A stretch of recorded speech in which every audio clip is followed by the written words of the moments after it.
Series জেতার লক্ষ্য নিয়ে বাঘের ডেরা মিরপুরে পাকিস্তানের মোকাবিলা করতে যাচ্ছে বাংলাদেশ। রবিবার দুর্দান্ত টিম পারফরমেন্সে জয় তুলে নেওয়ার পর ফুরফুরে মেজাজে লিটন বাহিনী। বোলিংয়ে অধিনায়ককে আস্থা যোগাচ্ছেন মুস্তাফিজুর রহমান, তাসকিন আহমেদরা। ব্যাটিংয়ে দলকে সেরাটা দিতে প্রস্তুত পারভেজ ইমন, তাওহিদ হৃদয় সহ এক ঝাঁক তারকা। মঙ্গলবার সিরিজ নিশ্চিত করতে বাংলাদেশের সেরা একাদশ কেমন হতে পারে সেটাই দেখে নেওয়া যাক একে একে।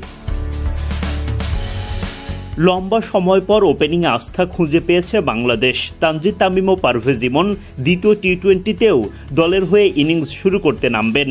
এই দুই ওপেনার যেন এক অলিখিত চুক্তিতে খেলেন। একদিন তামিম তো আরেকদিন ইমন দলের হাল ধরেন। তবে পাকিস্তানের বিপক্ষে সিরিজ নিশ্চিতের ম্যাচে দুই ওপেনারই যদি ব্যাট হাতে নিজের সেরাটা দিতে পারেন তবে দল এগিয়ে যাবে আরও।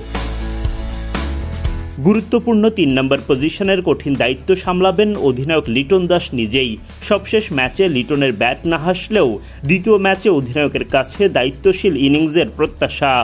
খারাপ সময় কাটিয়ে ক্রমেই সুসময়ে ফেরার চেষ্টায় তাওহিদ হৃদয়। গেল ম্যাচে ইমনের সাথে তার গড়া ৭৩ রানের জুটিতে জয়ের পথ খুঁজে পায় বাংলাদেশ। সেদিন 50 মিস করা হৃদয়ের ব্যাটে এবার অর্ধশতক আসুক। মিরপুরের কঠিন ব্যাটিং উইকেটে শামীম পাটোয়ারি, জাকের আলী অনিকদের দায়িত্ব যেন একটু বেশি।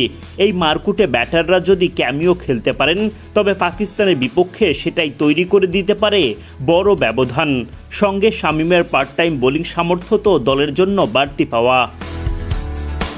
স্পিন বিভাগে আবারও দলকে নেতৃত্ব দেবেন শেখ মেহেদী। তবে পাকিস্তানি ব্যাটারদের মোকাবিলা করতে নাসুম আহমেদকে এই ম্যাচে সুযোগ দেয়া হলেও অবাক হওয়ার কিছুই থাকবে না। লেগ স্পিনার রিশাদ হোসেন একাদশে থাকবেন অবধারিতভাবেই।